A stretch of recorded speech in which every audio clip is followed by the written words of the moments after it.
round. Then Waddle's not there. Jamar Chase is not there. Devontae Smith is there. I don't know if this guy would be there either, but I really like Rashad Bateman out of Minnesota. I would not mind Kadarius Toney either from Florida, and I like Terrence Marshall from LSU. I know everybody talks about Jamar Chase because he's obviously the better specimen, probably going to be the better NFL player out of those two. But I don't know, man. If you're talking second day, if they're still there, Terrence Marshall, Kadarius Toney. I don't think you could go wrong there if you're not addressing that position first day. As far as running back goes, my answer is very clear on this. And I've got a love-hate relationship with this player. I love the future I think he has in the NFL. I hate what he did to the college team that I root for last year. But if you're not getting Harris or EDN, then I really like Javonte Williams from North Carolina, who's still picking up chunk yardage against Miami now 3 months later. This guy's still burning us. I mean, what did he have? Like 250 something yards against the Canes, 300 yards in that fateful day when they rushed for 554 on our asses. So yeah, man, if ETN and Najee Harris, or if the Dolphins don't take one of those guys at number 18, they wait till the second day. I think Javonte Williams would be my pick, and that's one of the things that I love about this draft. Not only are you deep in some of these positions, but the Dolphins obviously have so much flexibility and so many options because you have multiple picks in these first 2 days. So you've got a number of different positions you can address, right? You can address the offensive line if you want to. You could address edge rusher if you really want to. You can address running back, wide receiver, or you can get the freakishly good tight end out of Florida if you want to. So, yeah, man, I think those are a couple of options at wide receiver and running back if, the ones who are perceived to be the top guys are both off the board. By the way, what's up with the Packers and still not having renegotiated Aaron Rodgers' contract? I mean, apparently they have really no cap space to spend until they can restructure that deal. It's like, why are they treating Rodgers like he's chopped liver? I mean, they already drafted Jordan Love last year when they should have drafted a playmaker, and now they're not restructuring. And Rodgers clearly, there's something off there. I mean, even going back to the end of last season, he really wouldn't commit on his future there. So I don't really know what the Green Bay Packers are doing. When we come back, we're going to wrap up this episode of Man of the Match. I want to give you guys a really interesting UFC-related story. Is the big fight of the summer now in jeopardy? Is the biggest fight of the summer potentially not going to happen? We'll get to that and more when we come back here on Onside Radio. Hey, make sure you start your day every day, 8 to 10 a.m. with 4th and 20 with Toast and Marsh. The guy provide top-notch entertainment and tremendous insight on the University of Miami as well. Toast and Marsh every day, 8 a.m. to 10 a.m. right here on OnsideRadio.com. Man of the Match with South Florida's own Alex Donno. Weekdays 1 to 5 p.m. on the home for Inter Miami football. OnsideRadio.com.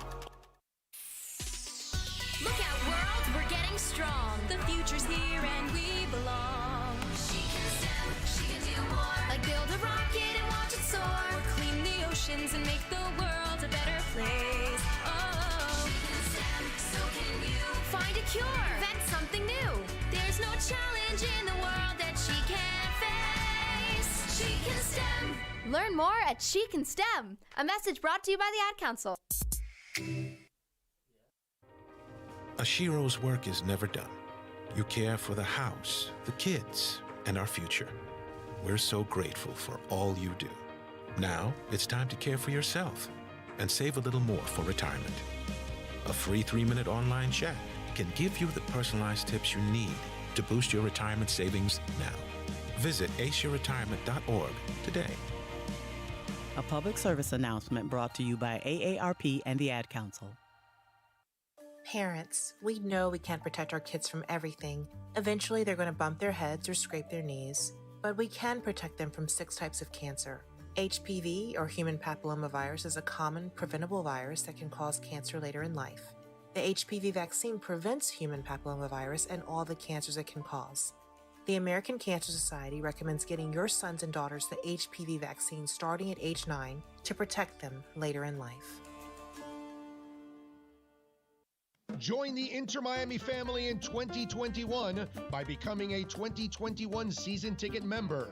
Enjoy enhanced access benefits and pricing not available to general fans. Visit intermiamicf.com/tickets for more information. You're listening to OnSideRadio.com. Catch up anytime by downloading the MyTuner Radio app. OnSideRadio.com, South Florida's true hometown station. You're listening to this station with more live and local sports talk than anyone else in South Florida. OnSideRadio.com, broadcasting from South Florida to the world. Welcome back to the Man of the Match with Alex Donno. You can reach out anytime on the Onside Sports Line, 888-441-4623. That's 888-441-4623.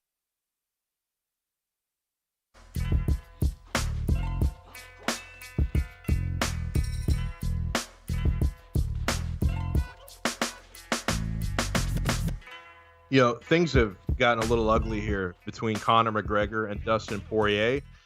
They're supposed to have their trilogy fight this summer, July 10th.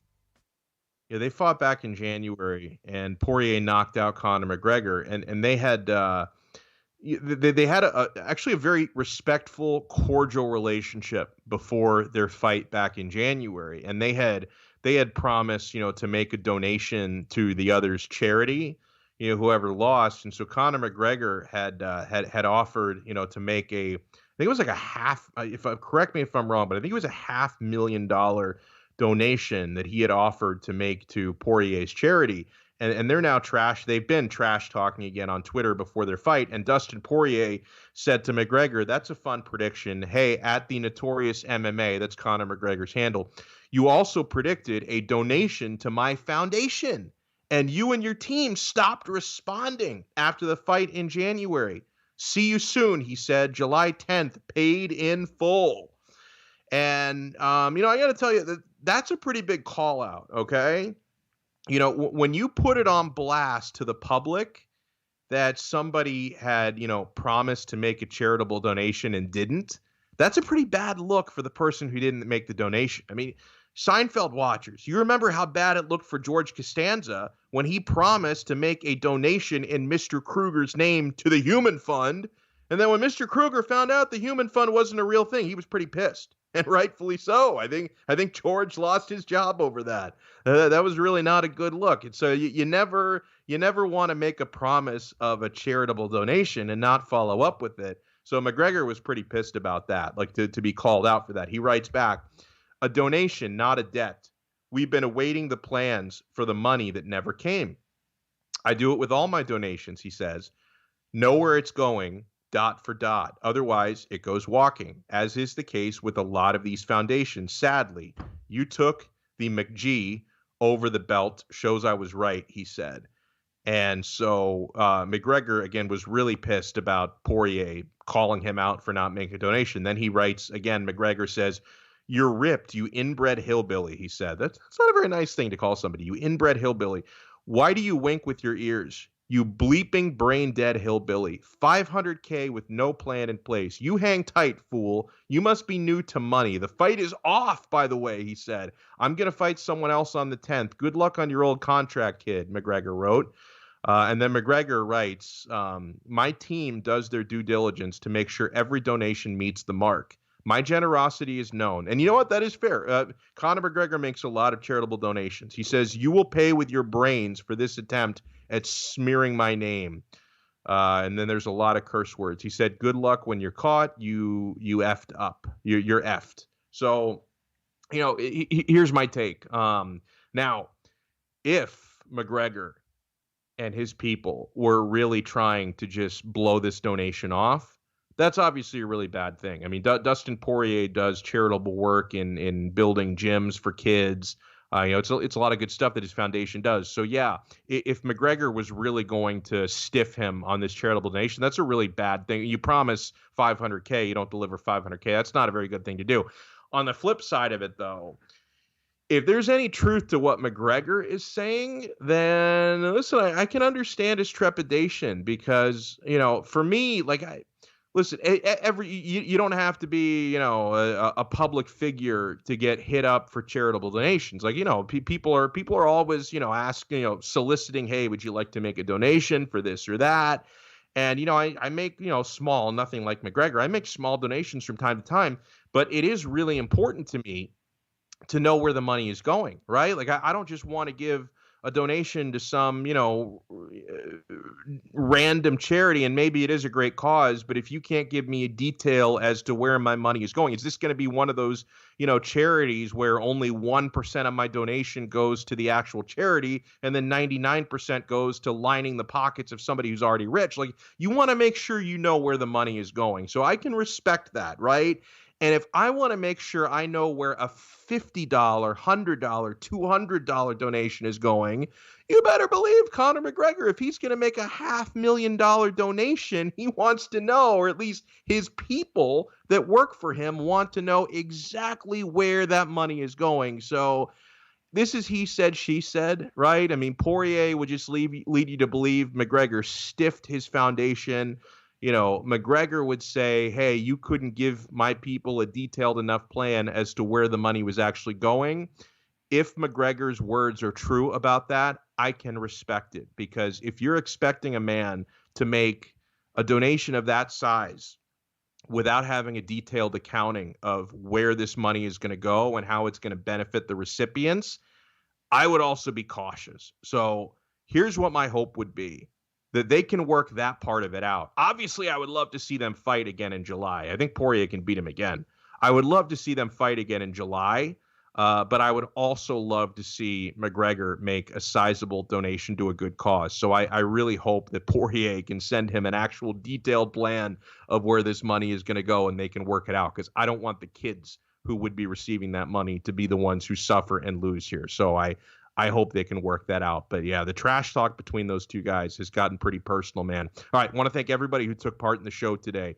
Jakari Givens, who joined us in the 4 o'clock hour. Very good. If you missed any of these interviews or segments, you can check them out on the podcast. Go to Apple Podcasts, Spotify, Google Pods, Podbean, wherever you get your pods. Dave Dwork joined us this hour to talk some Panthers.